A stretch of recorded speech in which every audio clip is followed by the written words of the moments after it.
Assalamualaikum warahmatullahi wabarakatuh. Perkenalkan, nama saya Sari Nur Kasanah, NIM 192111118 dari kelas 3D Hukum Ekonomi Syariah. Saya akan melanjutkan menjelaskan materi mengenai latar belakang pemikiran tokoh Muhammad Abduh. Langsung saja, menurut Syahrin Harahap, metode setiap tokoh pemikir itu biasanya mewarnai seluruh pikirannya, atau mungkin bahkan merupakan akar tunggal dari seluruh pendekatan dan gagasan yang dikedepankan. Nah, metode tokoh itu sendiri dibagi menjadi 4, yaitu yang pertama normatif atau kewahyuan dan fikih oriented, yang kedua rasional atau akhliyah, yang ketiga sofistik mistik atau kasifiyah, dan yang terakhir sosiologis atau empirik. Nah, dari metode tokoh yang sudah saya sebutkan tadi, kemungkinan akan mengalami perkembangan dari satu masalah ke masalah lain, atau mungkin dari periode tertentu ke periode tertentu lainnya. Mengenai perkembangan pemikiran Muhammad Abduh sendiri, bahwa Muhammad Abduh itu adalah seorang tokoh yang memenuhi semua bentuk metode berpikir yang sudah saya sebutkan tadi. Kenapa? Karena alasannya dilihat dari segi normatif atau kewahyuan dan fikih oriented, tampak sangat jelas di mana Muhammad Abduh menyadari bahwa ada ajaran-ajaran agama yang sukar dipahami oleh akal, namun tidak bertentangan dengan akal. Sebagaimana beliau menyadari keterbatasan akal dan kebutuhan manusia akan bimbingan Nabi Muhammad. Khususnya dalam banyak persoalan, misalnya persoalan metafisika atau dalam beberapa masalah ibadah misalnya. Sehingga dari sini Muhammad Abduh menjadikan Al-Quran dan hadis itu sebagai sumber asli hukum Islam yang dijadikan rujukan langsung baginya untuk menjauhi taklid pendapat ulama sebelumnya. Metode berpikir dari segi rasional atau akhliyah. Di sini terlihat di mana Muhammad Abduh menolak taklid, menginginkan perubahan positif dan mengubah pemikiran tradisional masyarakat menuju berpikir modern, seperti halnya pembaharuan dalam metode dan pembelajaran di dunia pendidikan. Di sini Muhammad Abduh sendiri memiliki pemikiran yang modernis dan cenderung kontra terhadap pemikiran yang bersifat tradisionalis. Dan metode berpikir yang ketiga yaitu menggunakan metode berpikir sofistik mistik atau kasifiyah. Mengapa di sini dijelaskan bahwasanya Muhammad Abduh pernah mendalami dunia sufi ketika disarankan oleh pamannya. Dalam metode berpikir sofistik ini tertuang dalam 2 karya besarnya, yaitu Risalah Al-Tauhid dan Al-Islam wa Al-Nasraniyah Al-Ilmi wa Al-Madaniyah. Di sini Muhammad Abduh mencoba menyelaraskan akal dan wahyu. Dan walaupun pada akhirnya akalah yang ditekankan, dan apabila terjadi perselisihan antara akal dan apa yang diriwayatkan hadis, maka akalah yang harus didahulukan dan hadis tersebut harus diinterpretasikan kembali agar sesuai dengan rasio atau akal tersebut. Dan yang terakhir yaitu metode berpikir dari segi sosiologis atau empirik. Di sini Muhammad Abduh sangat perhatian terhadap masyarakatnya. Sebabnya di antara misinya adalah untuk mengadakan perubahan pemikiran masyarakatnya yang kolot dan pembaharuan pemahaman mereka tentang Islam yang harus maju dan setara dengan kemajuan dunia barat. Sehingga umat Islam tidak menjadi umat yang terbelakang dan tertinggal oleh zaman.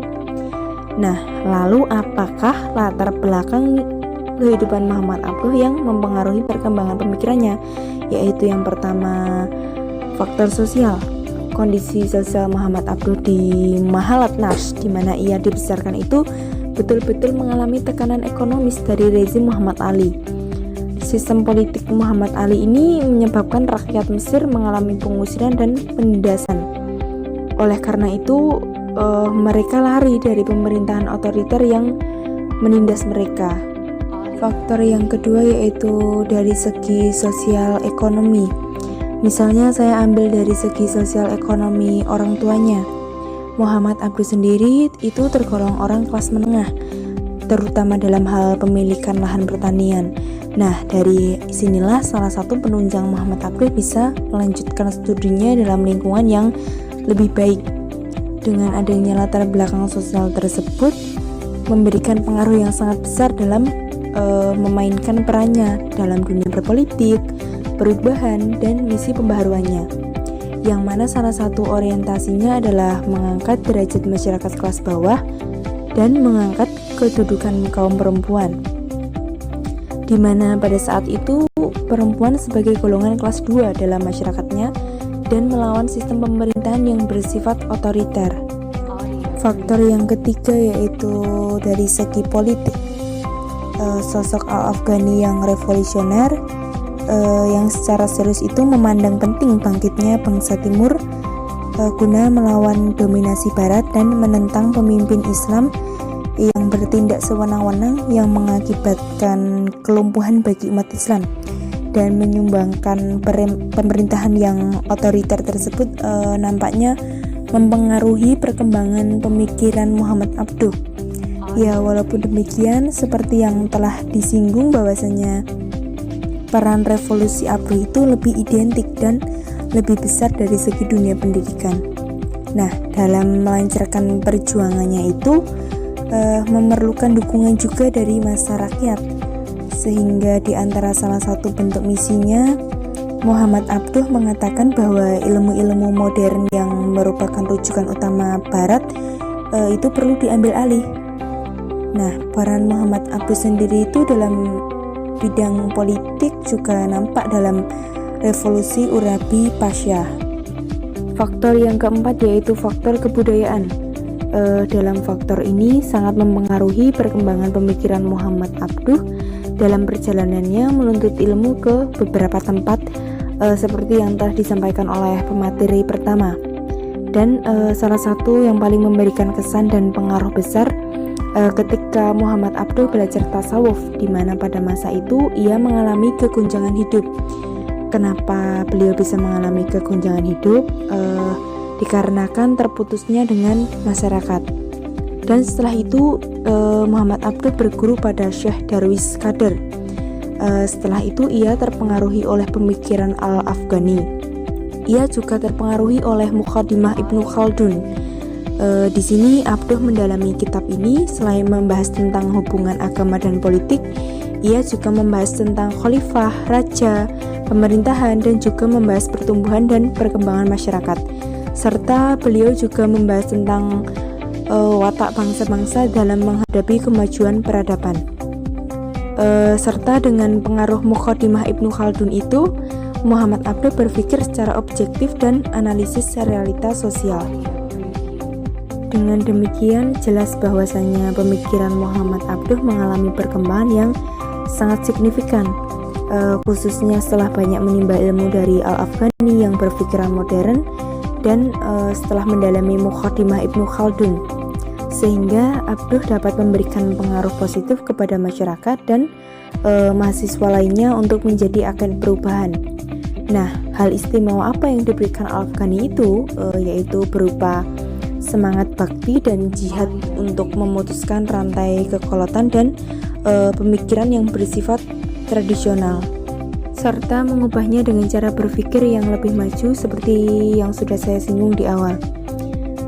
Nah, walaupun kontak sejarah terjadi antara Muhammad Abduh dengan Jamaluddin Al-Afghani yang menjadi gurunya itu dan memiliki pemikiran yang revolusioner, akan tetapi pemikiran gurunya ini tidak mempengaruhi orisinal pemikiran dari Muhammad Abduh sendiri, sehingga kreasi orisinal pemikiran Muhammad Abduh tetap terjaga walaupun semangat juang untuk pembaharuan dan perubahan dari sang guru itu telah tertanam dalam benaknya.